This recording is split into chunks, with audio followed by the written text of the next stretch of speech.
What's up, guys? This is Matt from Force Fitness and Performance. Today I want to talk to you about a question we often get from clients, and that's, what do I do on my off days?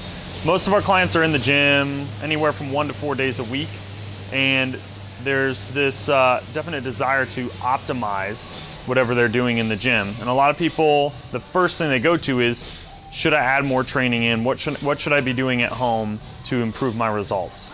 So we're going to take a step back and kind of look at some general big picture stuff to give you guys an idea of how we would make that decision and what we tell people to focus on, okay? The first thing I want to show you guys is my little week calendar up here. Sunday through Saturday, this is the high-low model, okay? And the high-low model is how we train our athletes. It means that we need to focus on high-intensity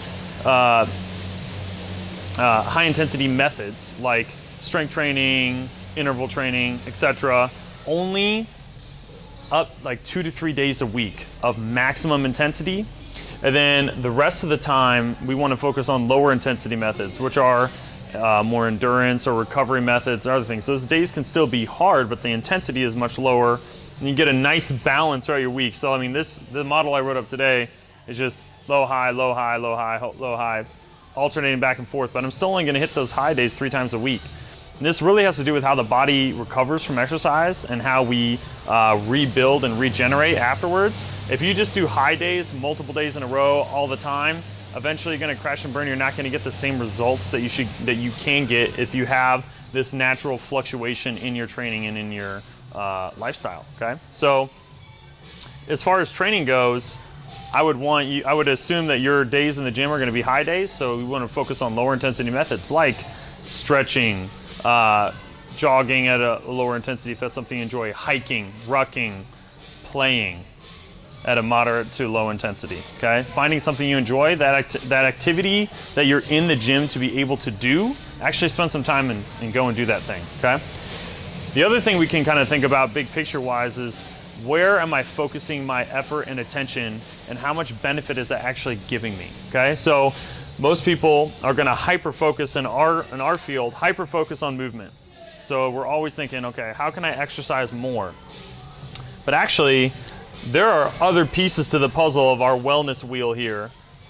And a lot of times we sacrifice these other things just to pour more energy into this movement bucket, and not realizing that we're actually getting diminishing returns on our efforts. So the more and more I do movement doesn't necessarily mean I'm getting better and better and better at the same rate. I'm starting to get less and less better. So maybe it's taking that extra time on your off day that you're not in the gym, you schedule some time to plan out your meals for the week, or to go grocery shopping, or to do some meal prep, because that can be time consuming, right? Maybe it's spending some time to do a little bit of meditation, or reflect, or read a good book, right? Maybe it's getting outside into nature, getting some vitamin D, getting some sunlight, experiencing different temperatures, going on a hike, seeing something that's not a computer screen.